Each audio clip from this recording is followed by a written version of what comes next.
Hello everyone, hope you're doing well. It's time to have a look at the Datamines that have come out about the dev server, and I've got to be honest, there is a metric ton of them. So there's going to be several videos on the Datamines, which go through different parts of them, especially since there's been so many different updates to the dev server.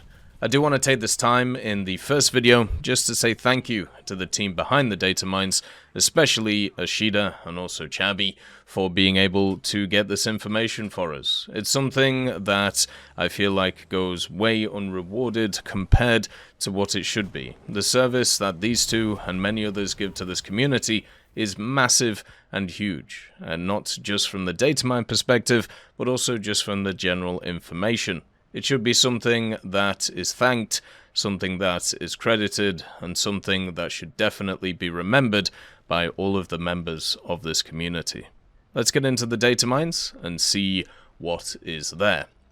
The first datamine talks about, of course, the vehicles that were added to the dev server itself, basically their ranks, their BRs, and all of these general things. A lot of them have actually changed by the time we're actually talking about it now, but I was able to cover pretty much all of the vehicles on the dev server itself, and therefore there's not really much point in going through them.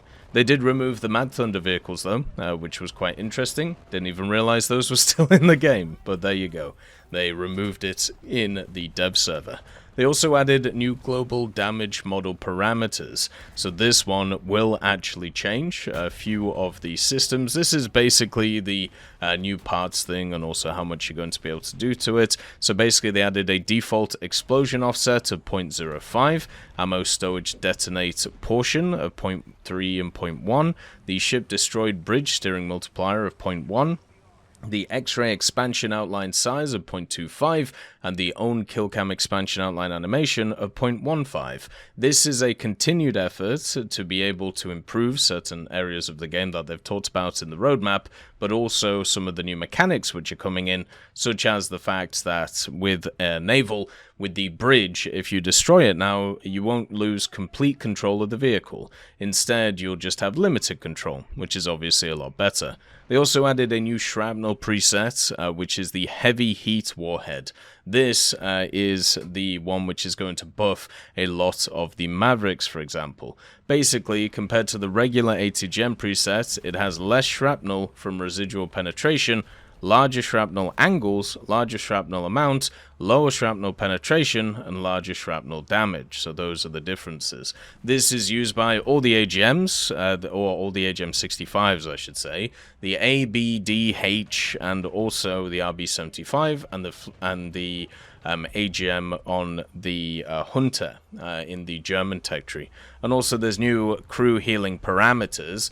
Basically the delay to auto healing is 10, and also non-penalty crew health threshold is 0.5, and auto healing speed is 0.025. So we'll have to see how that changes everything. They also changed a bunch of fires when it comes to naval setups. Basically, fires do a lot more damage right now, or on the dev server, I should say, compared to the live server, and also the scale of them is being increased too. So that means that fires should be able to do way more damage than before, which is quite worrying. They also added a unique sight to the Avery, as you've seen in the video, and the Lithuanian tank voice lines were added, which was really cool too. The naval sound changes, they added a bunch of different ones, basically down to scout planes, enemy planes destroyed, and then also loading different rounds. I didn't decide to make a video on them because it's very hard for me to distinguish the old ones from the new ones, so therefore it's going to be pretty hard to deal with. And then for the DM changes for aircraft, there's a bunch of different stuff that they've also changed. For example, the A6E tram, the night vision has been improved, so instead of it being 500 by 300, it's now 1024 by 768, so a massive improvement there. The A10As actually have the USA 1977-91 pilot now, which they just added in. The A11B, the vertical stabilizer, can now actually be broken off, and the A2D1, they added a 50mm glass and 10mm armor, giving it additional survivability, which is quite nice. They also added new cockpit RWR lamps to a bunch of different vehicles. Not entirely sure what that means. I'm guessing it's how the RWR is seen, but unfortunately I don't really know how that works. I'm sure somebody else would be able to see what that means. On the AVA-B+, the Q5L and the Tornado GR1, there was a thermal fix, so we'll have to see what that means as well. And also the F4E and the Kurnas, they changed the RWR from the AN ALR 46 to the 46V3, which I'm guessing gives it additional uses. The F4J also got its radar upgraded from the 59 to the 59U, and also the F14, the volumetric afterburner was removed, and they changed its pilot as well, the same in the F14B as well, and the F-15s. So the afterburner seems to be getting reduced in its volumetric setup. We'll have to see if that affects the flight model or if that's just visual stuff. And yeah, pretty much all of the late tier American fighters got themselves access to the new pilot model, which is pretty cool. So hopefully that will be nice to see. The J11 also got its pilot model changed, so if you're into that stuff, then that's, you know, really interesting. They also changed some horizontal and vertical limits on the Ki-45 Kai Hai Te, which I believe is the Chinese premium Ki-45. Basically, the horizontal limits are now -90 plus 90 instead of -35, and the verticals are way improved as well. So that turret's going to be a lot more use compared to many of the other things. Then also, they added for the Mirage 2000 5F, they added more zoom for the MFD, so you'll be able to see stuff like that, which is pretty fun. And the OH-58Ds as well, which is of course in the American and the Chinese tech tree. The horizontal limits of the IR tracker have been drastically reduced, and the vertical limits have also been halved, so that thing's losing a lot of its usability, which is pretty rough. The radar on the Sabres, the Mark 4, 5, and 6, has been changed too. It's now the AN/APG 501. It used to be the 30. Not entirely sure the difference between them, but also the Su-17's got their ejection seats, same with the 22s, and the Su-25, the laser position has been changed on it, and also a new RWR, the Satellite M2, so we'll have to see how that affects the vehicle as well. The A129 for the Italians adds HMS, or head-mounted... Oh no, that's I was going to say head-mounted display, but that's not what HMS is, since it's an S. The AH129C also has it, and the RWR was changed to the ELT156, so we'll have to see what that means. And yeah, a bunch of helicopters got their updated cockpits. I don't know if there's a single helicopter in the game now, which actually now has access to a cockpit placeholder. There might be one or two in there, but they've made a massive concerted effort to be able to improve that stuff, and it's really, really nice to see, which is pretty cool. The Wessex HU Mark V, the tail can now be damaged. Remember, in I think the next kind of minor update, they're going to improve helicopter damage models, so still waiting on that. And then also the Z9WA, they added a laser designator sensor, which is quite nice. The Orion, they added a laser beam riding sensor too for the bombs, so look out for that. The A6E obviously got the AGM-123, the rocket-assisted laser-guided bombs. Still, to me, a very odd concept, and why we don't just call them a missile, but never mind. It is kind of how it is. The A21A3, the bombs can now be dropped separately. We talked about that the other day. That is a huge change for the vehicle, meaning that its CAS options are increased massively. Then also, the IDS Tornadoes, they have changed the loadouts, so the BOL pods now have mass, 231 kilos, and also they changed some custom loadouts too when it comes to the drop tank, so it shouldn't make a huge difference. The Alpha Jet loadouts have also been changed, so the 250 kilo SAMP Type 25, basically the stock one right now, they've added the required modification for it, and it's no longer available stock. So now you're just going to have to rely on the guns with the Alpha Jets A and also E to get you out of a pinch. For the AVA-B, they obviously added the AMRAAMs, the AIM-120Bs, and also the AGM-65Gs, so very similar to some of the other vehicles that have been around. A lot of people have been asking me, why do America not get the AV-8B Plus or stuff like that. I honestly think it's just because America isn't seen as needing it, and they're trying to promote people playing different nations by giving them unique vehicles, and the AV-8B is one of those right now. Eventually, I'm sure it will come to the American tech tree, but the question you have to ask yourself is it required? And I'm sure some people would say yes, since it's American and so on and so forth, and America used it. But you do have to understand they're trying to promote people playing other tech trees. And I know people who only play one tech tree don't really care about that, but it is something that is at least put into the idea for Gaijin themselves. The Firecrest got a new loadout, 2 500s and 8 RP3s, which is quite fun. And once again, more drop tanks for a bunch of different vehicles that we've already covered. So that overall I would say is pretty good. They also changed a few loadouts on some different vehicles, but it doesn't really matter too much, because the fact is they all have custom loadouts, so you can just run them as they do. The major thing is the slots changing on custom loadouts. That's the stuff that you have to look out for, and a lot of them have changed based on drop tanks, but also on the fact that active radar homing missiles have been added. So yeah, it's just kind of how it goes. The Meteors being nerfed really hurts, with the Mark 5s changing to the Mark 2 Hispanos.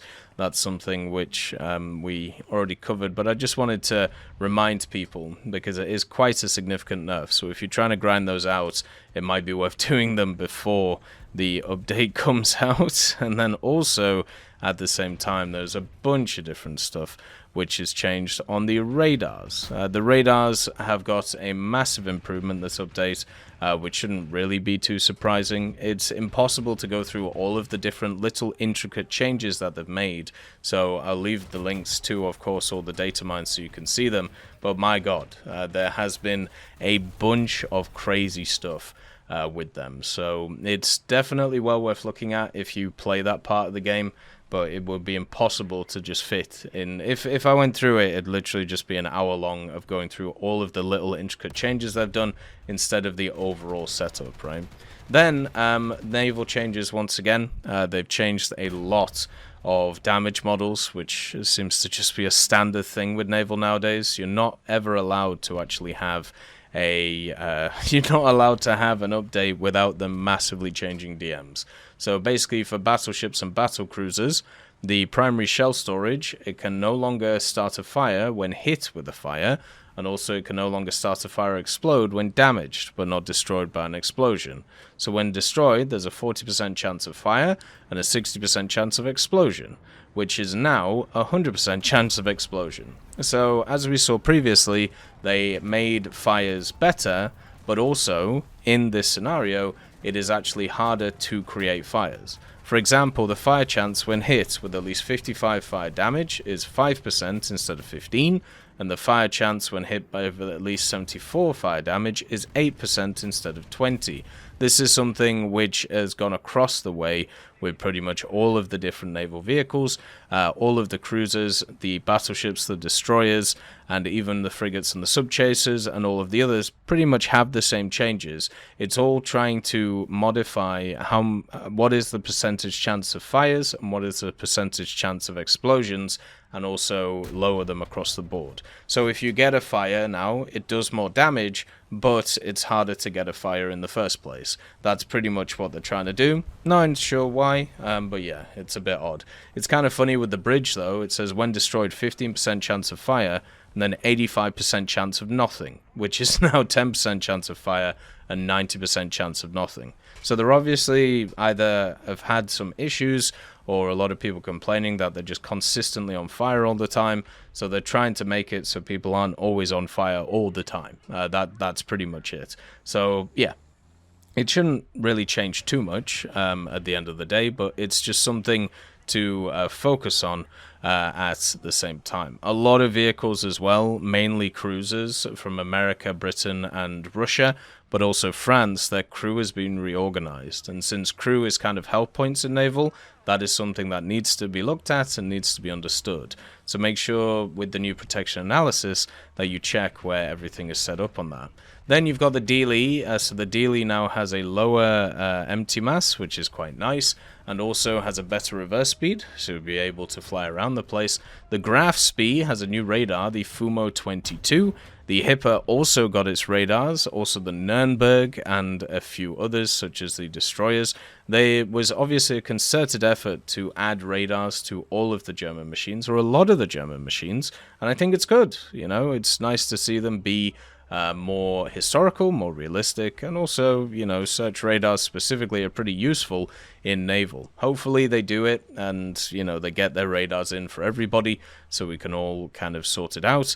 For example, so the German vehicles that got their new radar. So once again, the Grasby, the Hipper, then you also have the Emden, the Leipzig, the Nürnberg, the Eugen, the T-28, and also T-22, Z-33, Z-35, the 25, 47, 46, 15, all of them got them. So a lot of the kind of later destroyers and cruisers got access to them, which is kind of cool. The PR-12412, it has another ammo storage, and they added the Strela turret to the DM, but it's not usable yet. And it'll be really interesting to see if they add this in, because obviously on the dev server right now you have the new German vehicle, which one of the key kind of selling points of it is the fact that it has this Strela. So I wonder if they're going to give it like an update so, you know, people can enjoy it before the next update where they're going to add it to everything else. Who knows? They massively changed the Miyoko from what it was before to what it is now. A lot of different areas of it got changed. Its armor profile is completely different to what it is, and that's because of the addition of the standard tech tree one. Looks like they were waiting for it to actually improve it in a big way. So if you are a person who enjoys the Miyoko, or, you know, has been battering people with it because it's lower BR than it should be, then make sure to check out the changes. But just understand they moved around a lot of values. And also they removed a primary shell and charge storage, added a secondary ammo storage, and reorganized the crew too. So pretty much every single armor piece on it changed. So yeah, it's kind of crazy. For the Britann though, they added 5 more rangefinders, they reorganized the crew, and also a fuel tank HP increased, which is quite nice. And of course, the Corbeil, they added 6 more rangefinders to that one, so you're always going to be seeing the target, which is quite nice.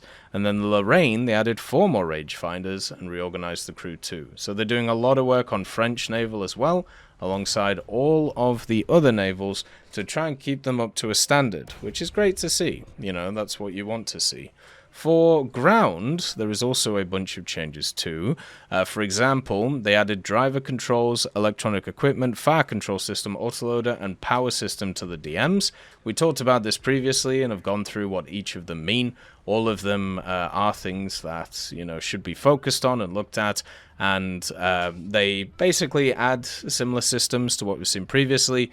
And we knew this was coming, right? They talked about the idea of enhancing DMs, and that's what they're doing. The main people that are affected by this are the Puma and also the 2S38. One of the reasons why they were doing these changes was to make these vehicles more balanced and not have as much empty space in them.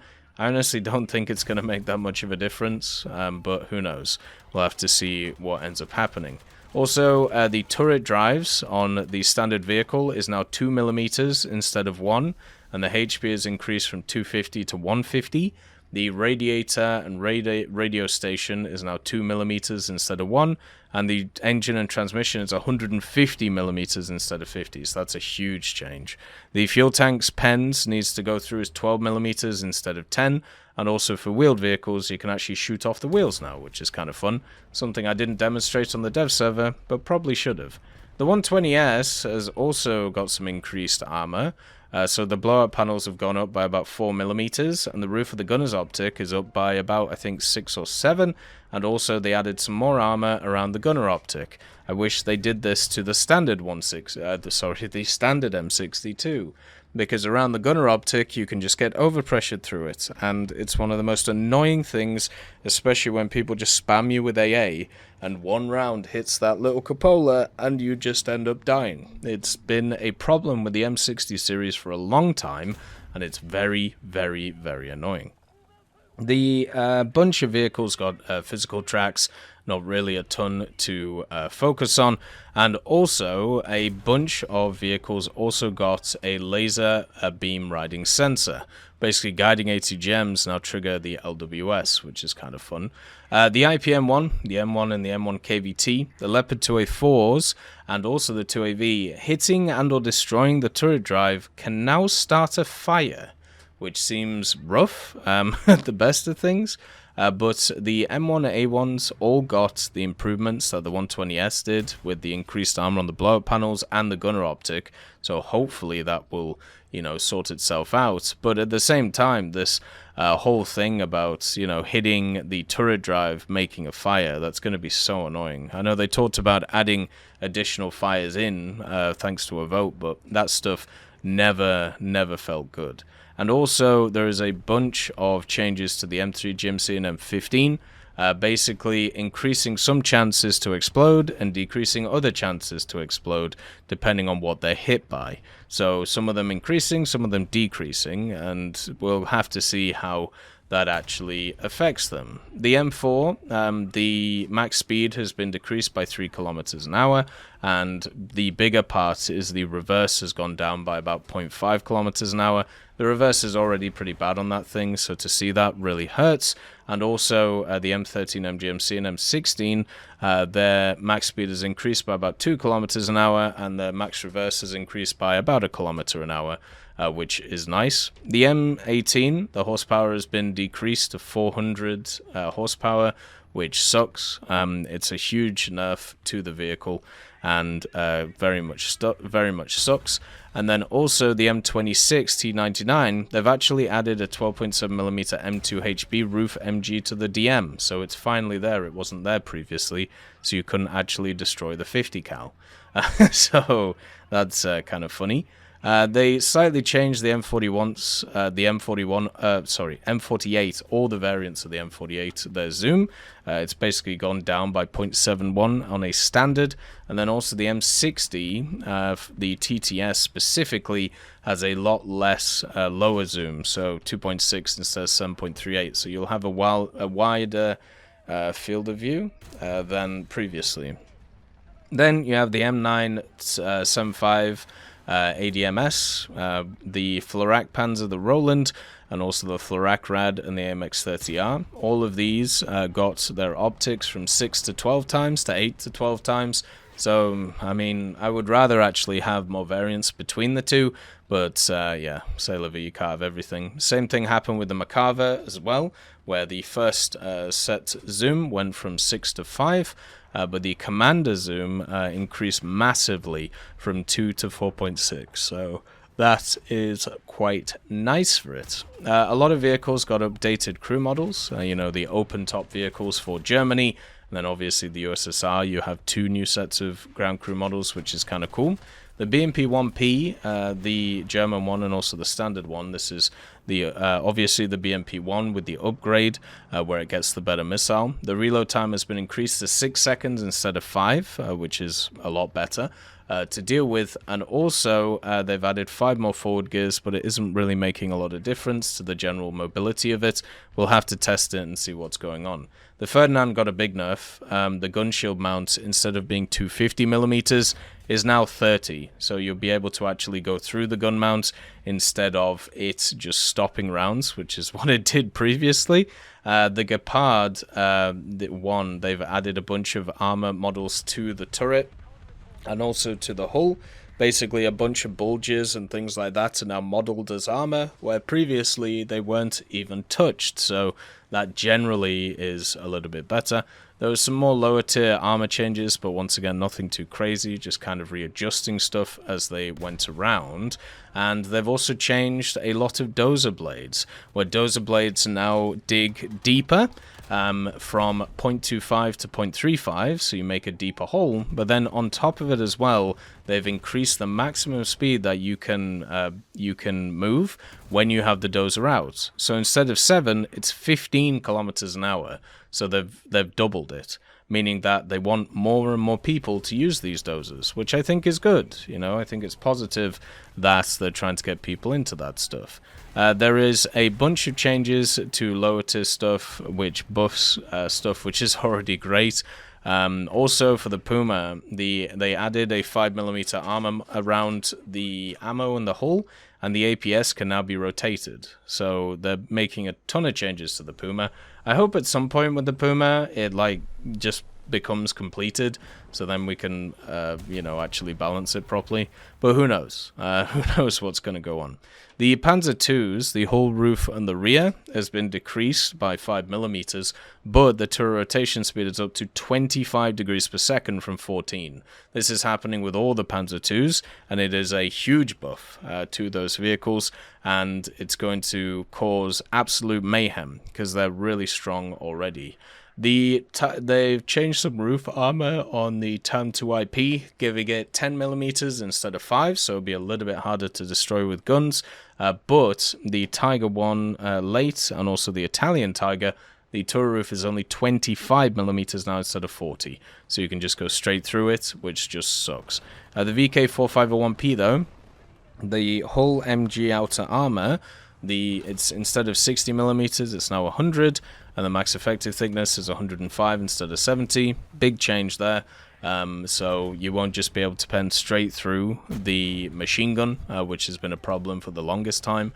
And the Vilcas vertical limits has gone from -10 to -20 and +60 to +70. So the vehicle has increased vertical limits, which is nice for the vehicle. I feel like the Vilcas is one of those which is kind of odd. Like, is it good? Is it bad? Does it work? Does it not? It's a bit all over the place, at least in my opinion. The 2S25M, they have changed the tracer to pink, which is quite funny, and also they've added a laser beam riding sensor, which means guiding ATGMs now trigger LWS on it, so you'll be able to see what's coming in. I don't know what laser guided ones it actually follows. I suppose helicopter missiles at that point is what you're looking at for the 2S25M. The 2S38, the whole front fuel tank is now external. Oh dear, that means that rounds are going to get stuck on it even more, and the first stage of it is removed. But understand, the first stage being removed doesn't mean what you think it means. It means now all of the ammo is first stage, so it's a big buff to the 2S38. So you're hoping that those internal components are easier to kill, because right now that fuel tank in the front being external, I don't know if you shot at Abrams's recently, where they have the two external fuel tanks in the front.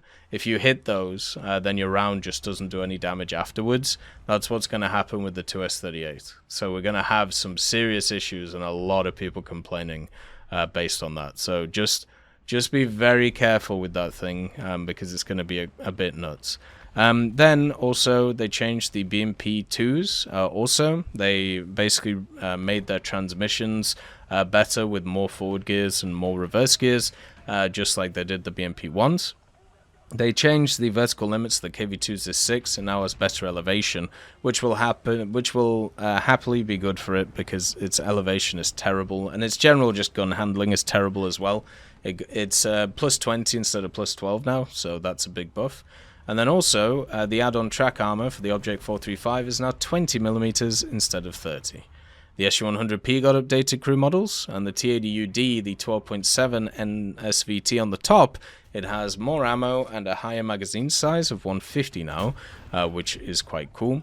For a lot of the trucks at low tier, such as the ZIS-12 and some of the German AAs, they've once again changed a bunch of how damage affects them, and basically changed the parameters on the way that they're going to explode, and that is, kind of interesting to see. And also a nerf to the Shigler, the ZSU-23 4M4, the 9M39 vertical limits, instead of them being -5, are now 0, so you can only use it in the upper plane. I mean, that shouldn't really matter since it's it's an AA vehicle, but there's a lot of times, especially with the Shigler at that BR, that people will try and stay low to the ground and go kind of under the altitude of the map or contour of the map, and then you won't be able to follow it with the Igla Seeker, which kind of sucks. So yeah, it's slight nerf, but not huge. that's part of the Datamines, and we will continue to go through them as we go forward. Look after yourselves. Peace be with you. See you next time. I'd just like to thank GMG Smiley, CD Beans, Chieftain Mike, EMN3 Galaxy, Tulio Pontecorvo, Brendan Quinn, Carrion Crow, Gus Irenicus, Pyman, Wartinder, Teddy, Daniel Stanton, Martinez, B. Young, Ozzy Panzer, Alan Hacker, Liam Shear, Opium Prime, Lafouche, Sem Aslan, Uncle Bean, and Derek R. for supporting the channel.